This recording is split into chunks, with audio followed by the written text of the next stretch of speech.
The blood-red dawn painted Sierra County, New Mexico territory, in crimson as Beatrice Ellington stood at the edge of town, a small bundle clutched to her chest and tears streaming down her face. The wooden sign that read Kelton grew smaller behind her as the townspeople's voices still rang in her ears. Accusations, condemnations, lies. They had given her until sunrise to leave, and as the first rays broke over the mountains, Sheriff Williams had personally escorted her to the town limits with nothing but the clothes on her back and whatever she could carry. "Don't you ever come back, Miss Ellington," the sheriff had growled. "Decent folk don't want your kind here." The year was 1876, and Beatrice, 22 years old with auburn hair and eyes the color of summer sage, had committed the unforgivable sin of refusing the advances of Jasper Thornton, the wealthiest man in 3 counties. When she'd spurned him, he'd spread rumors that she was a thief and a woman of loose morals. It hadn't taken much for the town to turn against her. She was an outsider, having arrived in Kelton only 8 months prior to teach at the schoolhouse. Her legs trembled as she trudged along the dusty trail heading south. She had nowhere to go, no family to speak of. Her parents had died of influenza 3 years ago back east, leaving her to make her own way in the world. Kelton had seemed like a promising fresh start, but now that dream lay shattered at her feet. The sound of hoofbeats behind her made Beatrice quicken her pace. Fear clutching at her heart. Had they changed their minds? Were they coming to drive her even further from town, or worse? "Miss Ellington, wait!" a deep voice called out. Reluctantly, she turned to see a lone rider approaching. She recognized him instantly, Preston Forrest, the quiet cowboy who worked at the Tucker Ranch just outside of town. He rarely spoke when he came into town, but his presence was always noticed. Tall and broad-shouldered, with sun-bronzed skin and eyes the color of a stormy sky, Preston had a reputation as a hard worker and a fair man. "Mr. Forrest?" she acknowledged cautiously as he drew his chestnut gelding to a halt beside her. "You shouldn't be out here alone, madam," he said, his voice low and concerned. "These parts ain't safe for a woman traveling by herself." "I don't have much choice in the matter," she replied bitterly, "unless you've come to drag me back to face more humiliation." Preston's expression darkened. "I ain't here for that. I heard what happened. It ain't right what they did to you." Beatrice studied his face, searching for any sign of deceit. "Why should you care? You barely know me." "I know enough," he said simply. "I know Thornton is a liar, and I know you ain't deserving of this treatment." He paused, adjusting his hat. "I'm heading south to Santa Fe. Got business there that'll take a few weeks. You're welcome to ride alongside me if you've a mind to." Suspicion flared in Beatrice's eyes. "And what would you expect in return, Mr. Forrest?" A flicker of hurt crossed his features. "Nothing, Miss Ellington. Just offering safe passage to a lady in need." Beatrice weighed her options. Traveling alone through the territory was dangerous. Bandits, wild animals, and the elements themselves posed serious threats. Yet trusting a man she barely knew carried its own risks.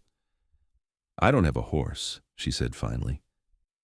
"Rusty here is strong enough for 2, Preston replied, patting his horse's neck, "at least until we reach the next town where we might find you a mount of your own." The sun climbed higher in the sky, and with it came the promise of scorching heat.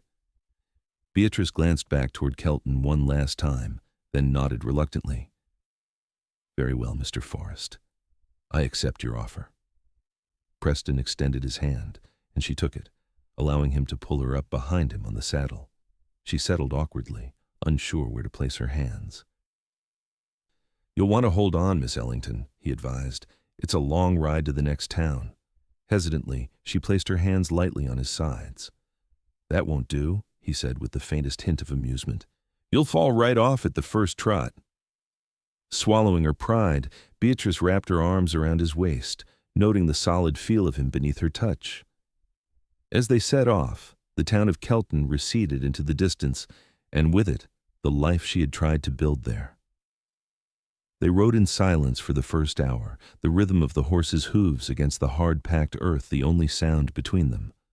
The morning sun beat down mercilessly, and Beatrice was grateful for the wide-brimmed hat she'd hastily grabbed before being forced from her boarding-house room. May I ask where you learned to teach, Miss Ellington?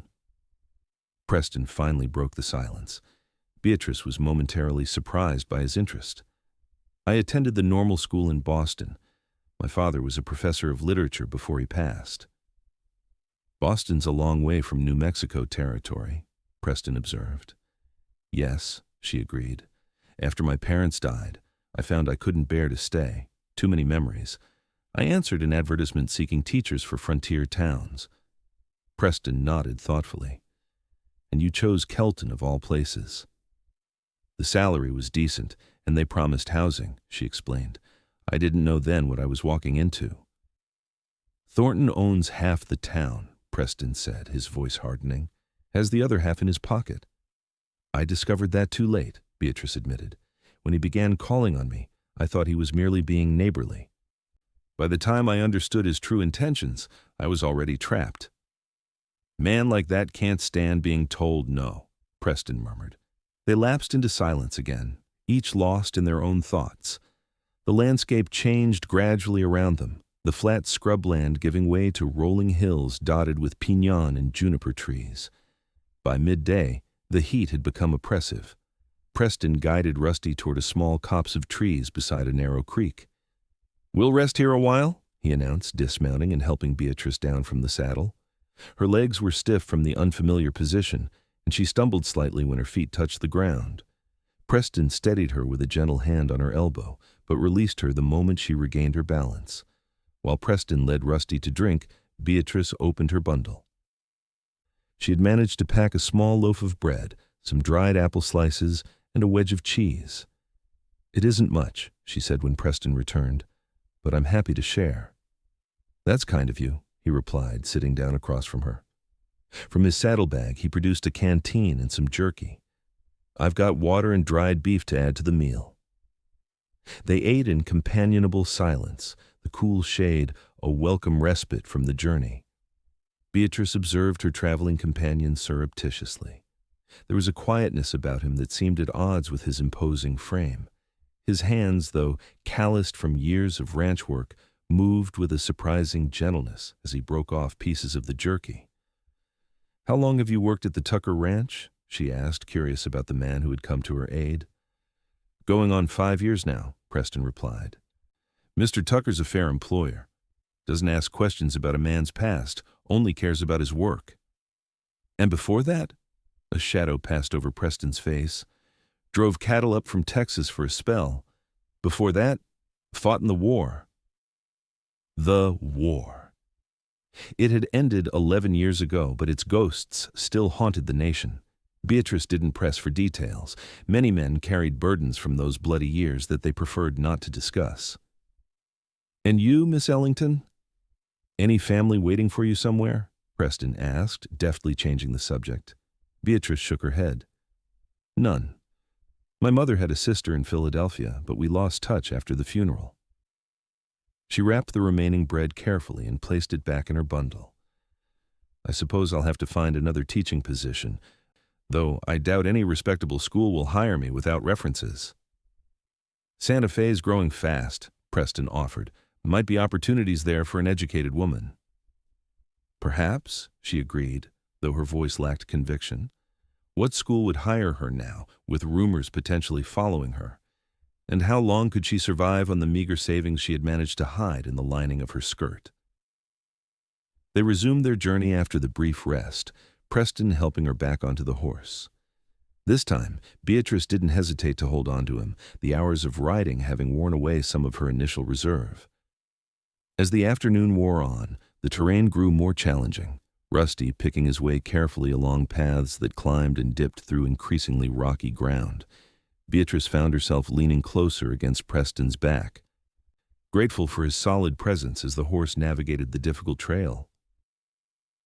There's a trading post about 10 miles ahead, Preston informed her as the sun began its descent toward the western horizon. We can stop there for the night. They've got rooms for travelers. I'm afraid I have very little money, Beatrice admitted reluctantly. Don't worry about that now, Preston assured her. We'll figure something out. As dusk painted the sky in shades of orange and purple, The small collection of buildings that comprised Henson's trading post came into view. It wasn't much a main building that served as a store, a stable, and two small outbuildings that Preston explained were rooms for travelers. The proprietor, a grizzled man named Emmett Henson, greeted Preston like an old friend. "Forrest, ain't seen you in these parts for a spell. Heading to Santa Fe again?" "That's right," Preston confirmed, helping Beatrice dismount.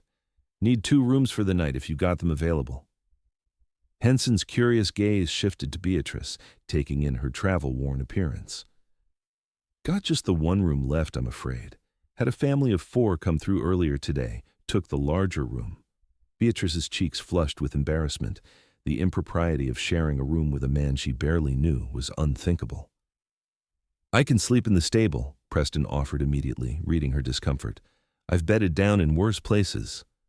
"Nonsense," Henson protested. "Got a bench out here on the porch that'll do fine for sleeping. Night's warm enough." After a simple supper of beans, cornbread, and coffee in the trading post's small dining area, Beatrice retreated to the room. It was sparsely furnished, just a narrow bed, a washstand with a cracked mirror, and a 3-legged stool, but it was clean and secure. Sleep eluded her as she lay in the unfamiliar bed. The events of the morning seemed like a distant nightmare. Had it really been just 1 day since her world had been upended? She thought of Preston Forrest, sleeping on a hard wooden bench when he could have been in his own bed at the Tucker Ranch. Why had he chosen to help her? What did he stand to gain? These questions followed her into an uneasy sleep, where she dreamed of angry faces and accusing fingers, of running down endless trails with nowhere to hide. She woke before dawn to the sound of soft voices outside. Pulling her shawl around her shoulders, she crept to the window and peered out. Preston was speaking with a rough-looking man she hadn't seen the previous evening. Money exchanged hands, and the stranger handed over what appeared to be a small piece of paper. Preston tucked it into his shirt pocket and nodded his thanks, before the man disappeared into the pre-dawn darkness. Curiosity and suspicion flared within her. Was Preston involved in something illegal? Had she made a terrible mistake in accepting his help? When she emerged from her room an hour later, Preston was saddling Rusty, his expression unreadable as he greeted her. "Sleep well, Miss Ellington?" "Well enough," she replied cautiously. "And you?" "I've had worse nights," he said with a small smile. "Henson's preparing some breakfast for us before we head out." Over a meal of cornmeal mush and strong coffee, Beatrice gathered her courage. "I saw you speaking with someone this morning," she said, keeping her voice low. "Before sunrise." Preston's movements stilled for a moment before he continued eating. "That was just Miguel. He carries messages sometimes, nothing to concern yourself with." His evasiveness only heightened her suspicions. "Mr. Forrest, if you're involved in something dangerous or illegal, I would prefer to know now. I've had enough trouble without—" "It's not illegal," he interrupted, his voice firm but not unkind. "And it's not dangerous to you. That's all I can say for now." Beatrice wanted to press further, but something in his expression stopped her. There was a weariness there, a hint of old pain that made her hesitate. "I understand if you'd rather continue on your own," Preston added quietly. "There's a stage that comes through here every Thursday heading to Albuquerque. That's tomorrow. Henson says you could wait here." The thought of being left alone at the trading post filled Beatrice with a sudden dread. Despite her misgivings, Preston had treated her with nothing but respect, and the journey ahead would be far more perilous alone. "I trust you," she said finally, surprised to realize it was true. "At least, I trust you more than I trust being alone on the stage." Relief flickered briefly in Preston's stormy eyes. "Then we should get going. We've got ground to cover before nightfall." As they set out, the rising sun bathing the landscape in golden light, Beatrice couldn't help but wonder about the mysterious message and what awaited them on the journey ahead. But for now, she was content to hold on to Preston's solid frame as Rusty carried them deeper into the wilderness, away from the life that had rejected her and toward an uncertain future. The day proved more challenging than the previous one. They crossed increasingly rugged terrain, forcing them to travel at a slower pace. By mid-afternoon, dark clouds had gathered on the horizon, promising a storm. "There's an old line shack about 3 miles ahead," Preston said, eyeing the approaching weather with concern. "Used by cowboys during the roundup. If we push on, we might reach it before the rain hits." They urged Rusty to a faster pace, but the storm moved quicker. Fat raindrops began to fall when they were still a mile from shelter, quickly becoming a downpour that soaked them to the skin. Lightning cracked across the sky, and thunder rumbled so loudly that Beatrice could feel it in her chest. Rusty grew nervous with each lightning flash, and Preston had to maintain a firm hand on the reins. Beatrice clung to his waist, her face pressed against his rain-soaked back as they pushed forward through the deluge. When the line shack finally came into view, little more than a ramshackle cabin with a sagging roof, it looked like paradise to Beatrice's eyes. Preston helped her dismount and led her to the door while the rain pounded around them. The cabin's interior was dusty and sparse, containing only a small iron stove, a rickety table with one chair, and a narrow cot pushed against the far wall. "Wait here," Preston instructed, leaving her dripping on the threshold. He returned a few minutes later after securing Rusty in a lean to attach to the back of the shack. He carried his saddlebags and Beatrice's small bundle. "It's not much, but it's dry," he said, setting their belongings down. "I'll get a fire going." Beatrice hugged herself, shivering in her wet clothes as Preston busied himself with the stove. He found some kindling and a few logs stacked in a corner, and soon had a small fire crackling in the stove's belly. Warmth began to spread through the tiny cabin, but Beatrice continued to tremble in her sodden dress. "You need to get out of those wet things," Preston said matter-of-factly, rummaging through his saddlebag. "You'll catch your death otherwise." He pulled out a clean shirt and offered it to her. "It'll be too big, but it's dry." Beatrice clutched the shirt, acutely aware of the impropriety of the situation. "Turn around," she instructed, her voice barely audible over the rain hammering on the roof. Preston obliged without comment, facing the wall as Beatrice struggled with the wet buttons of her dress. The heavy fabric clung to her skin, making the task difficult with cold-numbed fingers. After several frustrated attempts, she let out a small sound of distress. "Are you all right?" Preston asked, keeping his back turned. "The buttons," she admitted reluctantly. "My fingers are too cold to manage them." A moment of silence hung between them. "I could help," Preston offered carefully. "Just with the top buttons, then I'll turn around again." Beatrice weighed her limited options. She couldn't stay in the wet clothes, and she couldn't manage on her own. "Very well," she conceded. Preston turned, his expression grave and respectful as he approached her. With efficiency and restraint, he undid the first few buttons at the back of her dress, then immediately returned to his position facing the wall. "Thank you," Beatrice murmured, able to manage the rest herself. She peeled off the wet dress and undergarments, quickly slipping into Preston's shirt. It fell to her knees, the sleeves extending well past her fingertips. She rolled them up as best she could, then draped her wet clothes over the back of the chair, positioning it near the stove. "You can turn around now," she told Preston. He did so slowly, his gaze carefully avoiding lingering on her state of undress. His own clothes were just as soaked, his shirt clinging to the broad planes of his chest and shoulders. "You should change as well," Beatrice pointed out, turning to give him privacy. She heard the rustle of fabric as Preston changed into dry clothes. When he told her it was safe to turn back, he was wearing dry trousers and another shirt. His wet clothing hung alongside hers near the stove. The storm showed no signs of abating as evening approached. Preston prepared a simple meal from his provisions, jerky softened in boiling water with a handful of dried beans and the last of Beatrice's bread. As they ate in the warm glow of the stove, the confined space of the cabin made conversation inevitable. "Tell me about Boston," Preston requested. "I've never been east of the Mississippi." Beatrice found herself describing the bustling city streets, the grand buildings of her childhood neighborhood, the changing of the seasons with the common ablaze in autumn colors. Preston listened intently, asking occasional questions that revealed a sharp intelligence beneath his quiet exterior. "And what of you?" Beatrice asked when she had exhausted her reminiscences. "Where did you call home before the territory?" A shadow crossed Preston's face. "Moved around a lot. Born in Tennessee, but didn't stay long. My father was restless." The way he hesitated made Beatrice suspect there was more to the story, but she didn't press.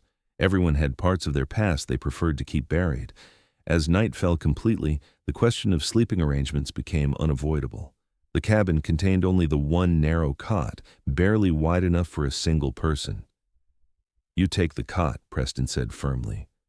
"I'll sleep on the floor by the stove." "There's not even a blanket for you," Beatrice protested, looking around the sparse cabin. "I'll use my saddle blanket. It's dry enough now." He arranged his makeshift bedding on the floor, using his saddlebag as a pillow. "Get some rest, Miss Ellington. We've got another long day ahead tomorrow." Beatrice lay down on the cot, pulling her still damp shawl over herself for warmth. Despite the uncomfortable accommodations, exhaustion soon pulled her toward sleep. Just before she drifted off, she murmured, "Thank you, Mr. Forrest, for everything."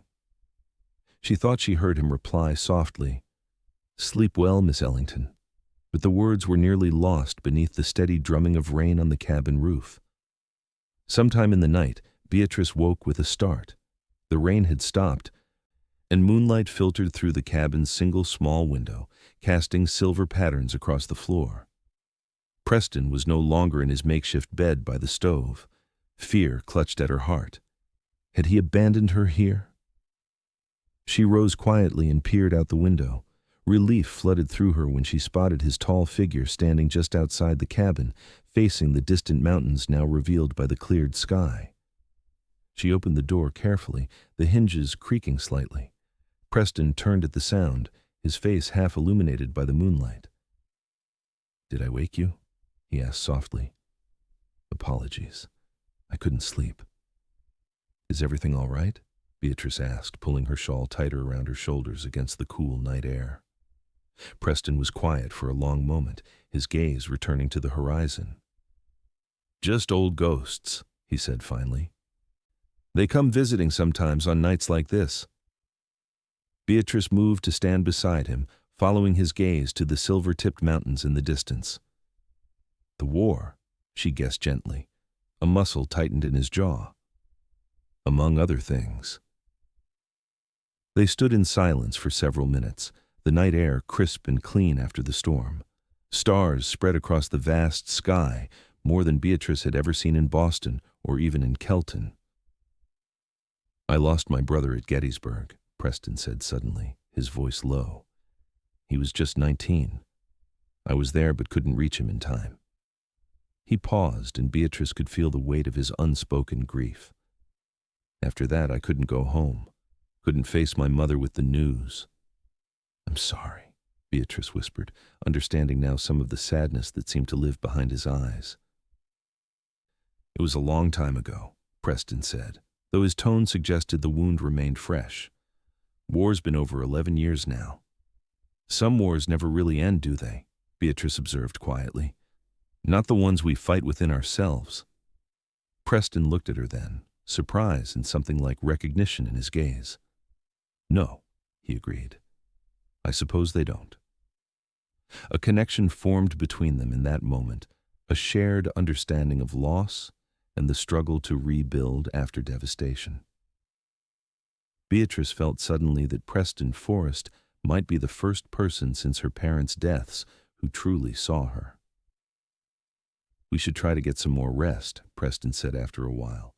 "Dawn will be here soon enough." As they returned to the cabin, Beatrice noticed Preston favoring his right leg slightly. "Are you injured?" she asked with concern. "Old wound," he explained simply. "Acts up sometimes when the weather changes." Back inside, Beatrice hesitated before returning to the cot. "I could take a turn on the floor," she offered, "especially if your leg is troubling you." "I wouldn't hear of it," Preston replied firmly. "I've slept on worse than this cabin floor, believe me." Beatrice didn't argue further, But as she settled back onto the cot, she found herself wondering about the many layers to this quiet cowboy who had come to her aid when no one else would. Morning arrived with clear skies and birdsong. Their clothes had dried overnight, allowing Beatrice to dress properly again before returning Preston's shirt with murmured thanks. They shared a sparse breakfast of coffee and the last of their provisions before setting out once more. The landscape changed as they traveled, becoming more populated with small homesteads and occasional travelers on the road. By mid-afternoon, they reached a small settlement called Cedar Creek. "We'll stop here for supplies," Preston announced, "and perhaps find you a horse of your own. It'll make the journey easier on Rusty." The town consisted of little more than a general store, a blacksmith's forge, a saloon, and a handful of houses, but it was a welcome sight after their wilderness travels. People nodded greetings to Preston as they rode in, suggesting he was known here. At the general store, Preston purchased flour, coffee, beans, bacon, and other necessities while Beatrice waited outside, conscious of her bedraggled appearance. When he emerged, he handed her a small package. "Thought you might need these," he said, somewhat awkwardly. Inside, Beatrice found a hairbrush, a bar of soap, and a simple but clean blouse. Tears sprang unexpectedly to her eyes at the thoughtful gesture. "Thank you," she said softly. "That was very kind." Preston looked embarrassed by her gratitude. "Just practical," he muttered. "Now, let's see about finding you a horse." The blacksmith directed them to a widow on the edge of town who was looking to sell a gentle mare. Mrs. Aldridge, a weather-beaten woman in her 60s, led them to a small corral where a dappled gray mare grazed peacefully. "Daisy's a good horse," Mrs. Aldridge assured them. "My Franklin bought her for me before he passed, but these old bones can't ride much anymore. She needs someone who'll use her." The mare approached Beatrice curiously, nuzzling her outstretched hand. "She's lovely," Beatrice said, stroking the horse's velvety nose. While Preston negotiated the price with Mrs. Aldridge, Beatrice found herself imagining a life where such a horse might be hers permanently, not just for this journey. It seemed an impossible luxury now, with her future so uncertain. To her surprise, after the deal was concluded, Preston presented her with a simple saddle as well. "Can't have you riding bareback all the way to Santa Fe," he explained when she protested the expense. "I can't possibly repay you for all this," Beatrice said as they led Daisy back toward the center of town. "Who said anything about repayment?" Preston replied. "Consider it an investment in getting us both to Santa Fe in one piece." They spent the night at Cedar Creek's small boarding house, Beatrice luxuriating in the opportunity to wash properly and sleep in a real bed. The next morning, she felt renewed as they set out again, now riding side by side on their respective mounts. The journey grew easier with Daisy carrying her. Beatrice, who had learned to ride as a child but had few opportunities in recent years, quickly regained her confidence in the saddle. The mare was indeed gentle and responsive, seeming to sense her rider's initial hesitation. As the days passed, Beatrice found herself watching Preston with growing interest. He was a man of few words, but thoughtful actions. Each night he ensured she had the more comfortable sleeping arrangement, whether they camped under the stars or found lodging in small settlements along their route. He hunted fresh game to supplement their provisions and taught her how to set up camp efficiently. On the fourth day, after leaving Cedar Creek, as they rode through a particularly beautiful valley, Preston suddenly drew Rusty to a halt, his posture alert. "What is it?" Beatrice asked, bringing Daisy alongside him. "Riders," he said tersely, pointing to a distant dust cloud. "Could be nothing, but best not to take chances." He scanned their surroundings, then pointed to a rocky outcropping about a quarter-mile off the trail. "Let's head for those rocks. Good vantage point." They urged their horses into a canter, reaching the shelter of the rocks just as the riders came into clearer view, 5 men moving at a steady pace along the trail they had just left. "Trouble," Beatrice whispered as Preston observed the approaching group. "Maybe," he replied grimly. "Those aren't ranch hands or travelers, too well armed." From their elevated position among the rocks, They watched as the riders passed below. The men were indeed heavily armed, with rifles and saddle scabbards and pistols visible at their hips. Their trail clothes were dusty but of good quality, and their horses were fine animals, well kept and strong. "Who are they?" Beatrice asked when the riders had passed out of earshot. "Don't know for certain," Preston admitted, "but they match the description of the Weston gang. Been causing trouble throughout the territory, robbing stagecoaches, holding up travelers." Fear clutched at Beatrice's heart. Will they come back this way? Hard to say, but we shouldn't linger. Preston studied the landscape carefully. There's another route we can take. It's longer but less traveled, might be safer. They set off again, taking a narrow path that wound through increasingly rugged terrain. The detour added miles to their journey, but kept them well away from the main trail where the armed riders had passed. As dusk approached, they found a sheltered spot near a small spring to make camp. Preston built a fire, while Beatrice prepared a simple supper of beans and bacon. They had fallen into an easy routine during their travels, each handling certain tasks without discussion. "How much farther to Santa Fe?" Beatrice asked as they ate. 3 days, maybe 4 with this detour," Preston replied. "Depends on the weather and whether we need to avoid any more trouble." Beatrice nodded, trying to hide her disappointment. Though the journey had been challenging, she had come to enjoy Preston's company and the simple rhythms of their days together. In Santa Fe, their paths would inevitably diverge. She would need to find employment and lodging, while he would attend to the mysterious business that had drawn him there. "What will you do when we reach the city?" Preston asked, seeming to read her thoughts. "Find work, I suppose," she replied. "I have some savings, enough for a few weeks' lodging while I search for a position." She poked at the fire with a stick, watching the sparks rise into the darkening sky. "And you? What business takes you to Santa Fe?" Preston was quiet for a long moment. "I'm meeting someone," he finally said. "A man who might have information I've been seeking for some time." "Information about what?" Beatrice pressed, emboldened by days of growing familiarity. Preston's gaze met hers across the fire, and something in his expression made her heart quicken. "About my brother," he said quietly. "There's a chance he didn't die at Gettysburg after all." Beatrice stared at him in shock. "But you said—" "I said I couldn't reach him in time," Preston clarified. "There was so much confusion that day, so many dead and wounded. I saw him fall, but before I could get to him, our unit was forced to retreat." His voice grew strained with the effort of controlling his emotions. "By the time we retook that ground, the bodies had been cleared. I was told he was buried in a mass grave, but there was never a proper identification."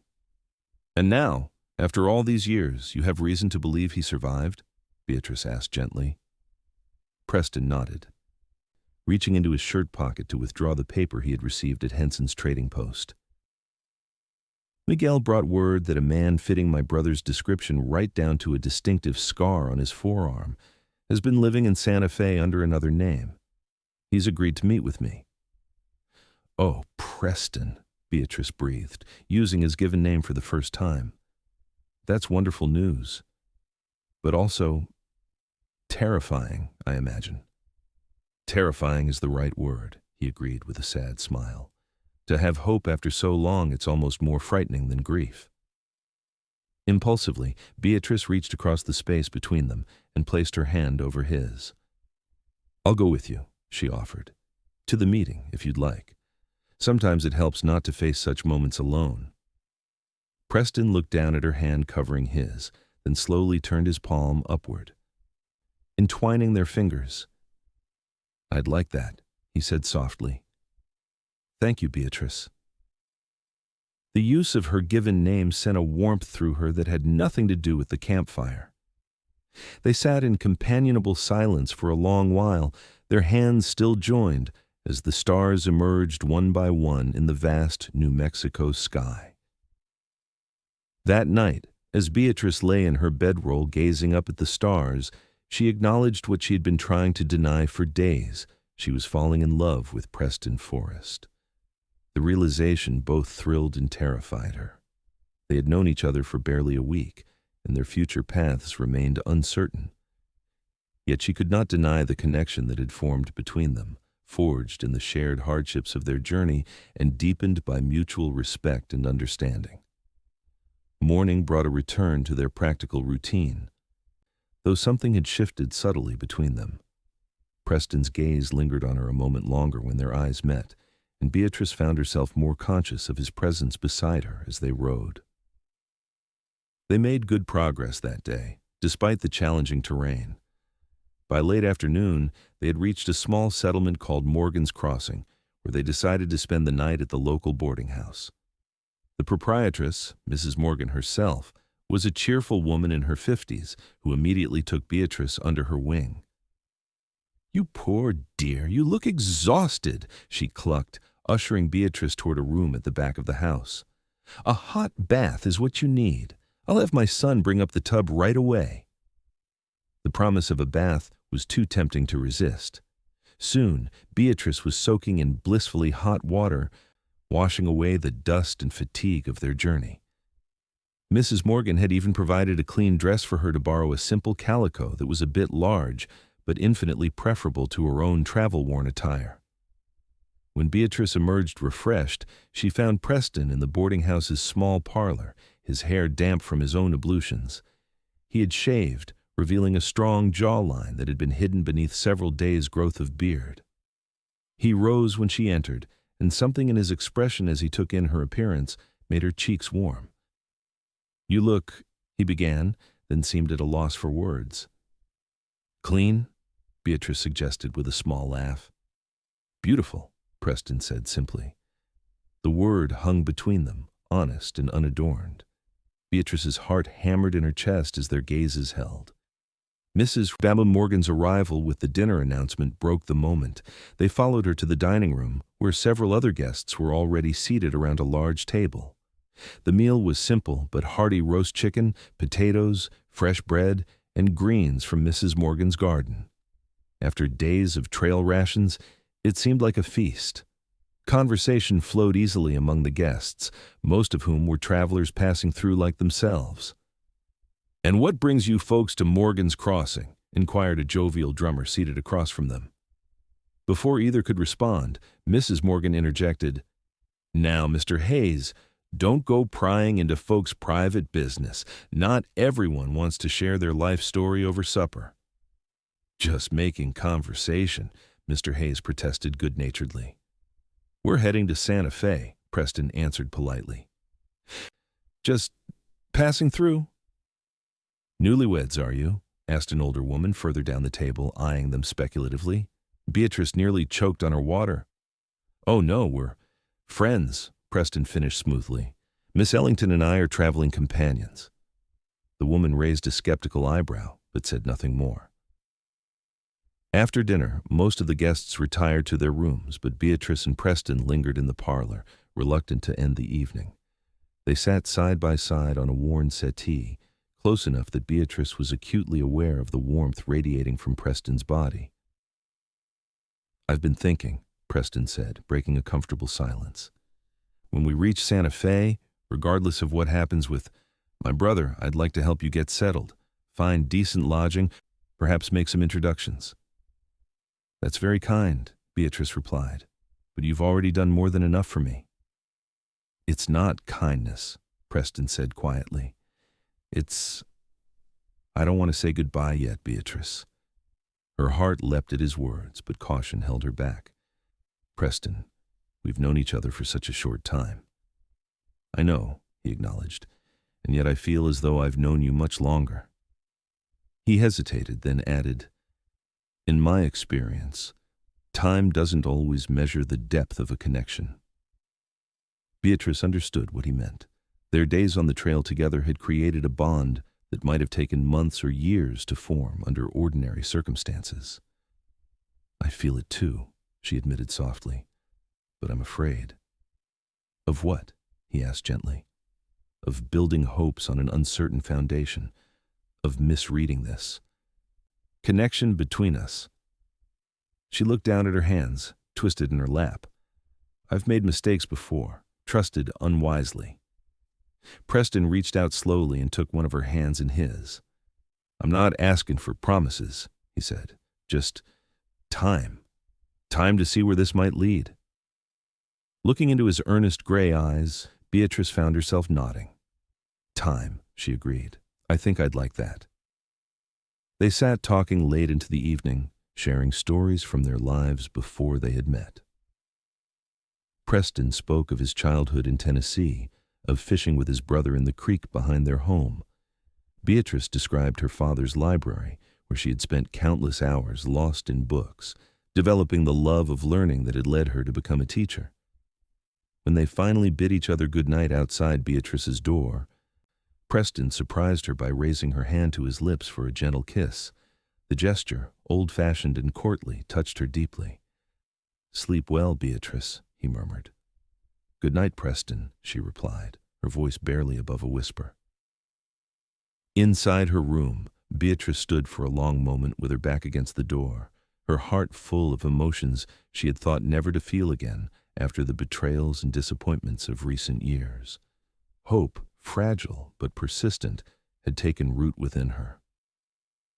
The next 2 days of travel passed pleasantly, the weather remaining fair and their route free from further encounters with suspicious riders.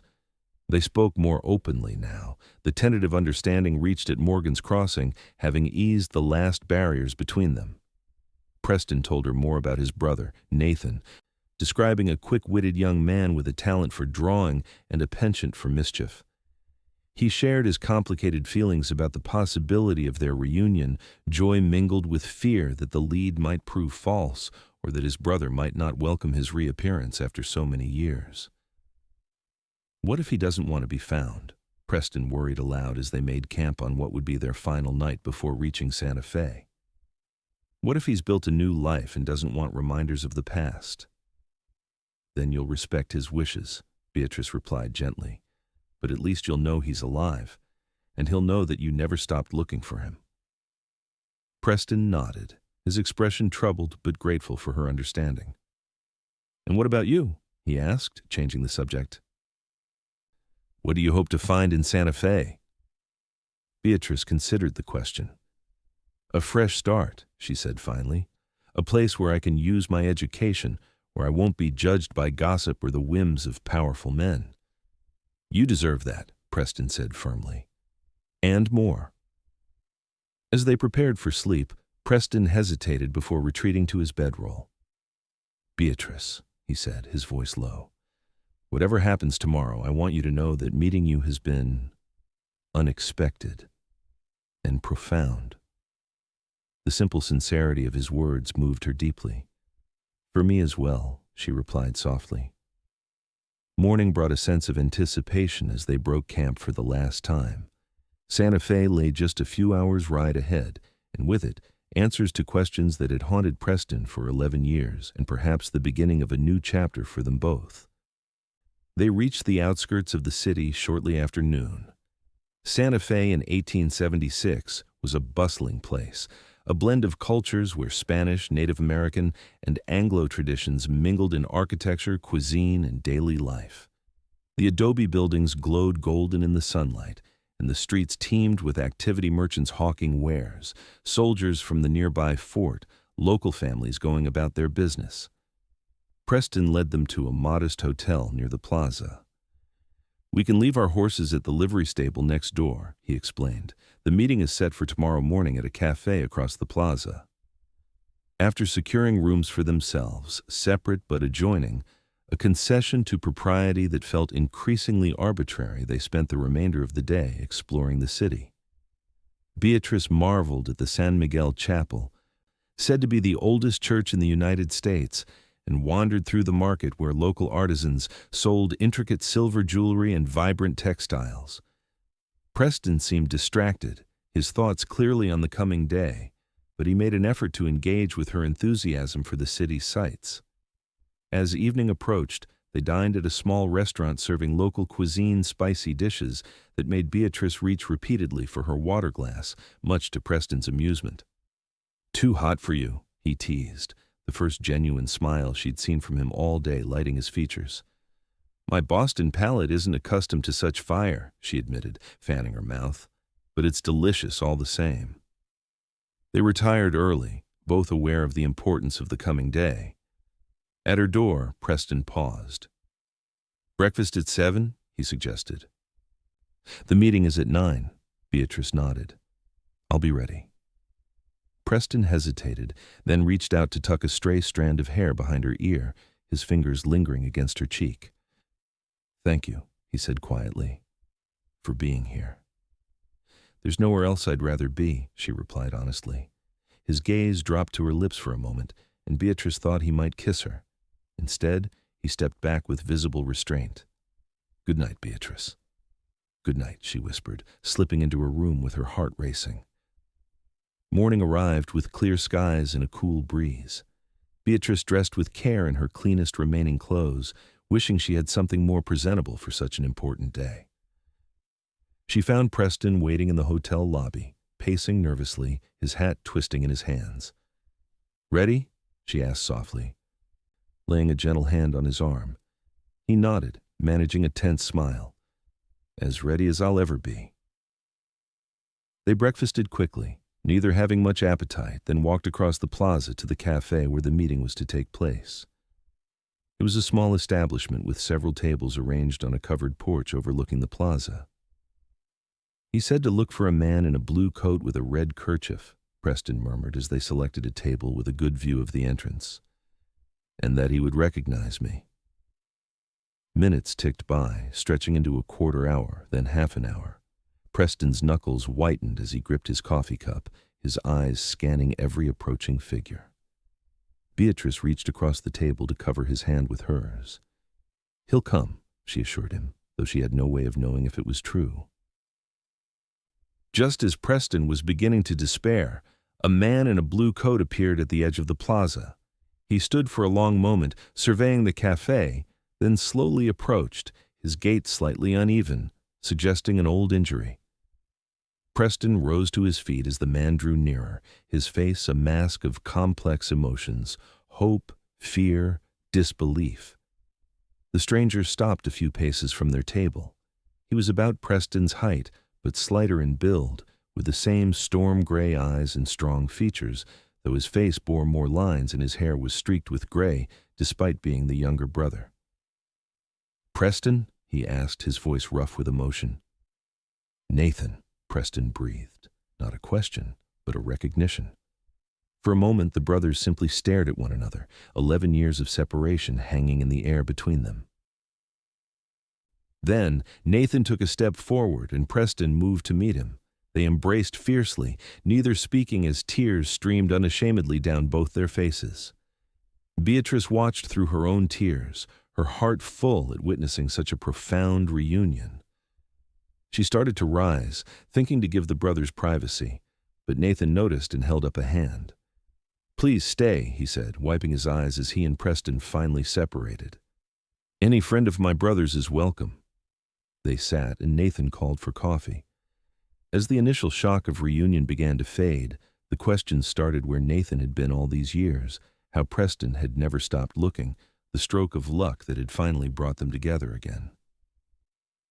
"I was wounded badly at Gettysburg," Nathan explained. "A Confederate soldier found me, thought I was one of theirs because my uniform was so mud-covered. By the time I was conscious enough to correct the mistake, I was in a Southern field hospital." He rolled up his sleeve to reveal a jagged scar running from wrist to elbow. "I nearly lost the arm. When I was well enough to be moved, they sent me to a prisoner exchange, but the carriage was attacked by deserters. In the chaos, I escaped, but I had a head wound that left me without memory for nearly a year." Preston listened, transfixed, as Nathan described being taken in by a Quaker family in Pennsylvania who nursed him back to health. "They called me John because I couldn't remember my own name. By the time my memory returned, the war was over. I tried to find you and Mother, but our home in Tennessee was abandoned, and neighbors said Mother had died of grief after receiving news of my death. She passed 6 months after Gettysburg," Preston confirmed sadly. "I couldn't face going home after losing you both, so I drifted west." "As did I, eventually," Nathan said. "I've been in Santa Fe for 3 years now. I'm a clerk at the territorial offices." He smiled slightly. "Not quite the adventure I imagined as a boy, but it suits me." "And you're married?" Preston asked, noticing the ring on his brother's finger. Nathan's face softened. "To Elena. 5 years now. We have 2 children, a boy of 4 and a girl who's just turned 2. His expression grew serious again. "Preston, they don't know about my past, about the war. As far as they're concerned, I've always been John Miller." Understanding dawned in Preston's eyes. "You're worried about what my reappearance might mean for them." "I've built a life here," Nathan, or John, as he now lived, confirmed. "A good life. Elena's family is prominent in Santa Fe society. They wouldn't understand the complications of my past."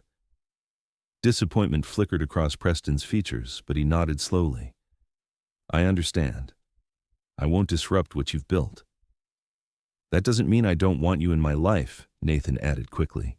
"I've missed you every day, even when I couldn't remember your name. I want to know my brother again." Hope returned to Preston's expression. "I'd like that too." "Will you stay in Santa Fe for a while?" Nathan asked. Preston's gaze shifted to Beatrice, who had remained silent throughout the brothers' conversation. "I hadn't planned beyond finding you," he admitted. "But I think I might have reason to consider staying." Beatrice felt a flush rise to her cheeks as both men looked at her. "I'm planning to seek employment here," she said. "I was a school teacher in Kelton before. Circumstances required me to leave." "A teacher?" Nathan's face brightened. "As it happens, the school board is seeking someone for the new term. My office processes the applications. I could introduce you to the right people." "That would be most kind," Beatrice replied, hardly daring to believe her luck. The 3 continued talking for over an hour, the brothers catching up on lost years while including Beatrice in their conversation. Finally, Nathan glanced at his pocket watch and rose reluctantly. "I must get back to work," he said. "But please, both of you, come to dinner tomorrow evening. Meet Elena and the children. She's a wonderful cook, and she'll be delighted to have guests." After arranging the details and exchanging another emotional embrace with his brother, Nathan departed, leaving Preston and Beatrice alone at the table. "Are you all right?" Beatrice asked gently, noting the complex emotions playing across Preston's face. "Yes," he said after a moment's reflection. "It's not exactly what I imagined, but he's alive. He's well. He's happy." A smile slowly spread across his features. "My brother is alive, Beatrice." Impulsively, she reached across the table and squeezed his hand. "I'm so happy for you, Preston." They spent the remainder of the day exploring more of Santa Fe, both processing the morning's events. Preston seemed lighter somehow, as if a weight he had carried for years had finally been lifted. By unspoken agreement, they avoided discussing what would come next for them, content for the moment to simply enjoy each other's company and the beauty of the city. The following evening, they made their way to the address Nathan had provided, a handsome adobe house in one of Santa Fe's better neighborhoods. Nathan greeted them warmly, introducing them to his wife, Elena, a beautiful woman with dark hair and warm brown eyes who welcomed them graciously into her home. The children, Miguel and Sophia, regarded the visitors with curious eyes, particularly Preston, whom their father had explained was a long-lost relative. Little Sophia took an immediate liking to Beatrice, showing her a doll made of corn husks with solemn pride. Dinner was a delightful affair, traditional New Mexican dishes prepared with care, excellent local wine, and conversation that flowed easily. Elena, initially reserved, warmed to Beatrice when she learned of her background in education. "Our Miguel will be starting school next year," she said. "We want him to have the best instruction." "Beatrice is applying for the teaching position at the new school," Nathan mentioned. "I've already spoken to Judge Ramirez about her qualifications." "That would be wonderful," Elena exclaimed, "to have someone we know teaching our son." As the evening progressed, Beatrice observed the easy affection between Nathan and Elena, the way they communicated with glances and small touches, the obvious love they shared for their children. It was a picture of domestic happiness that stirred a longing in her heart. Later, as Preston played a simple game with Miguel and Sophia on the parlor floor, Elena drew Beatrice aside. "You care for him," she observed quietly, nodding toward Preston. Beatrice hesitated, then nodded. "Yes, I do." Elena smiled. "I see it in the way you look at him, and in the way he looks at you when you aren't watching." She squeezed Beatrice's hand encouragingly. "John Nathan tells me you've only known each other a short time, but sometimes the heart knows quickly what the mind takes longer to accept." "Was it that way for you?" Beatrice asked. Elena laughed softly. "For me, yes. For John, it took longer. He was very cautious, very proper. But once he made up his mind..." Her expression grew tender as she watched her husband across the room. "We have been very happy." The evening concluded with promises to meet again soon, and an invitation for Preston and Beatrice to join the family for Sunday dinner after church. As they walked back to their hotel through the quiet streets, Preston's hand found Beatrice's, their fingers intertwining naturally. "They seem very happy," Beatrice observed. "They do," Preston agreed. "It's strange to see my little brother as a husband and father. The Nathan I remember was barely more than a boy." He was quiet for a moment, then added, "It makes me think about what I've missed. Always moving, never staying in one place long enough to build something real." Beatrice squeezed his hand gently. "It's never too late to start." Preston stopped walking and turned to face her, his expression serious in the moonlight. "Beatrice, I know we agreed to take time to see where this might lead, but I find myself unwilling to waste any more years wondering about what might have been." Her heart quickened at his words. "What are you saying, Preston?" "I'm saying that I love you," he said simply. "I know it's fast, perhaps foolish. We've known each other less than 2 weeks, but these days with you have been the most alive I've felt in years. Maybe ever."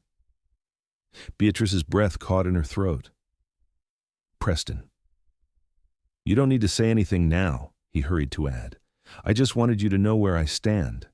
I intend to stay in Santa Fe, to be near Nathan and his family. And if you'll allow it, I'd like to court you properly, to see if what we've begun on this journey might grow into something lasting." Joy bubbled up within her, unexpected and overwhelming. "You don't need to court me, Preston Forrest," she said, her voice trembling slightly. "I already know my heart. I love you too." For a moment, Preston simply stared at her, as if unable to believe what he'd heard. Then he drew her gently into his arms, one hand cradling her face as he lowered his lips to hers. The kiss was tender, almost reverent, a promise made beneath the vast New Mexico sky. When they finally parted, both were breathless, their foreheads resting together. "What happens now?" Beatrice whispered. Preston smiled, his eyes reflecting the starlight. "Now we begin." The following weeks passed in a whirlwind of activity as they established themselves in Santa Fe. With Nathan's recommendation and her impressive qualifications, Beatrice secured the teaching position at the new school, set to begin with the fall term in September. Preston, drawing on his years of ranch experience, found work as a livestock broker, helping to facilitate cattle sales between local ranchers and buyers from as far away as Kansas City. They saw Nathan and his family regularly, building a relationship that honored the brothers' bond while respecting Nathan's wish to maintain his identity as John Miller. Elena became a dear friend to Beatrice, helping her navigate the complexities of Santa Fe society and offering practical advice on setting up a household. By midsummer, Preston had purchased a small house on the outskirts of town, a modest adobe with a garden and room for a few horses.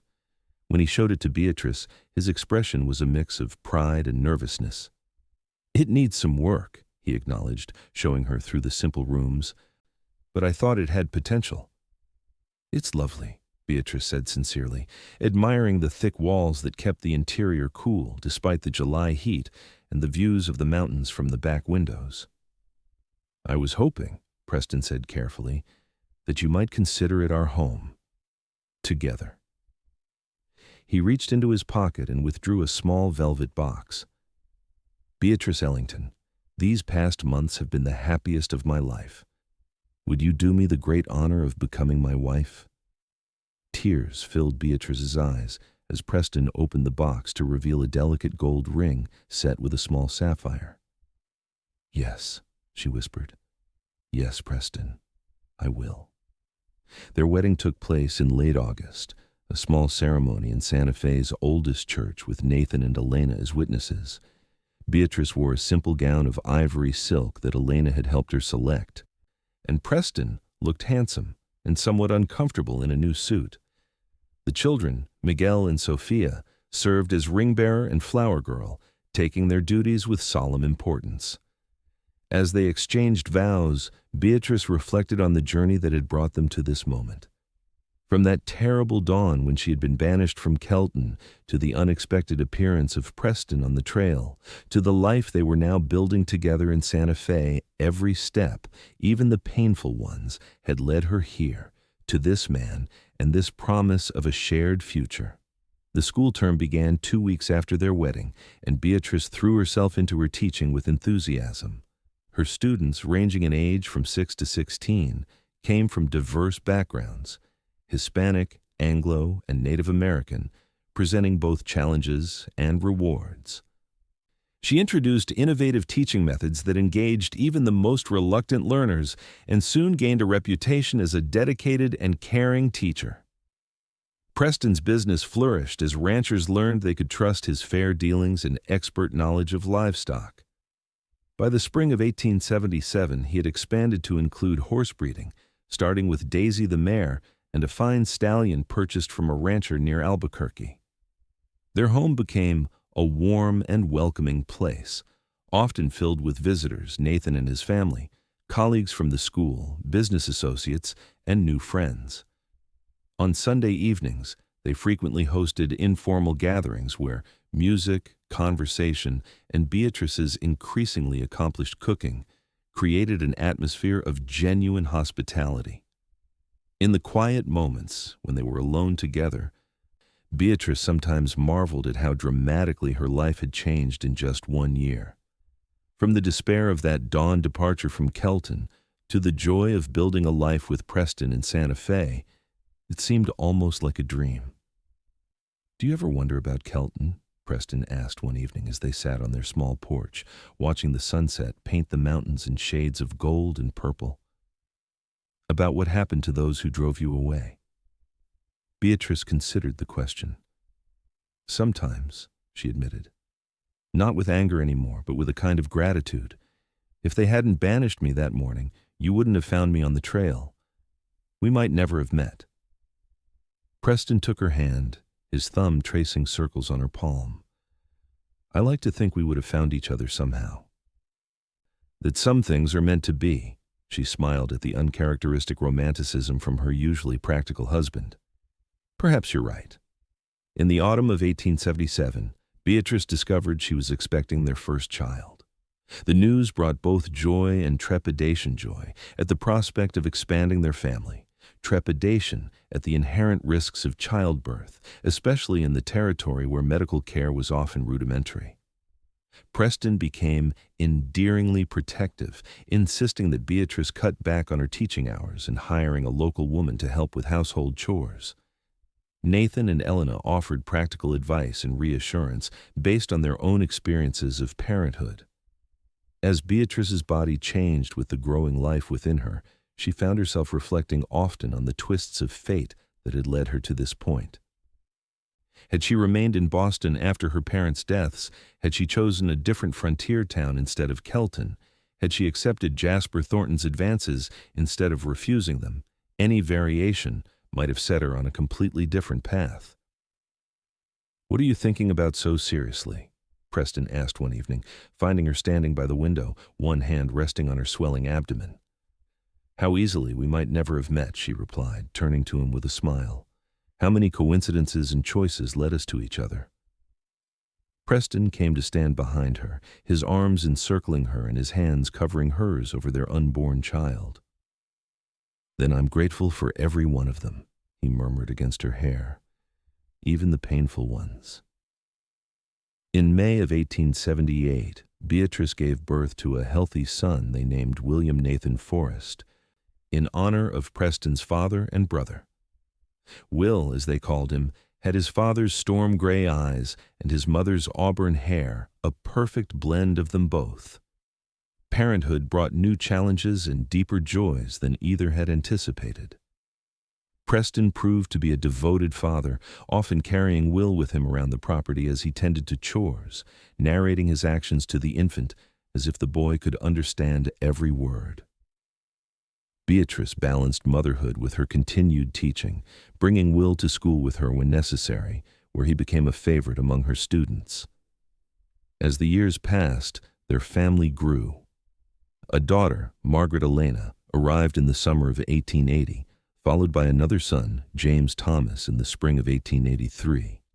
Their home expanded as well, with Preston adding rooms as their family increased and their prosperity allowed.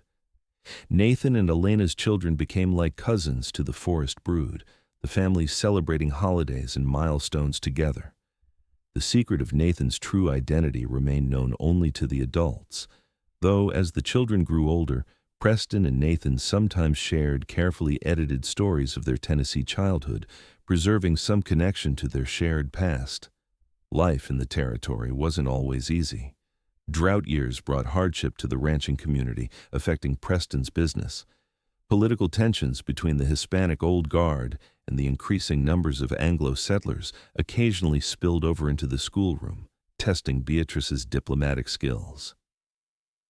And there were personal sorrows too, a miscarriage between Margaret and James that left Beatrice physically weakened and emotionally fragile for months. Through it all, the foundation of their relationship remained solid, a partnership built on mutual respect, shared values, and a love that had only deepened with time and trials. They faced challenges together, celebrated triumphs as a team, and found daily joy in their family and the life they had created.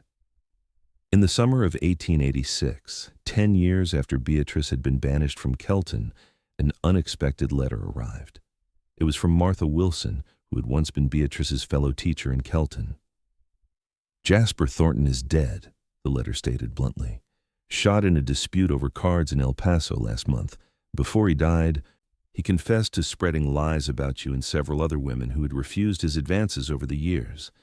The town council asked me to contact you with an official apology and an invitation to return to your teaching position, should you wish it." Beatrice read the letter twice, then handed it to Preston without comment. He scanned it quickly, his expression darkening at the mention of Thornton's name. "Will you reply?" he asked when he had finished reading. "Yes," Beatrice said after a moment's consideration, "but not to accept their offer."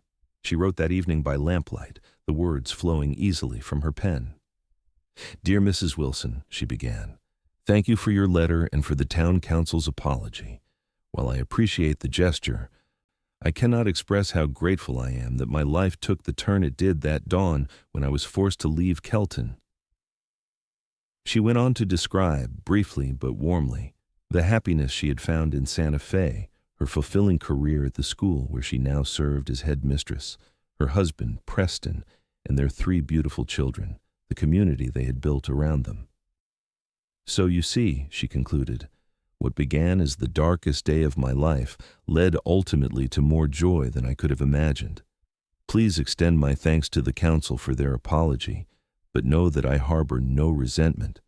Indeed, I can only be thankful for the path that led me here.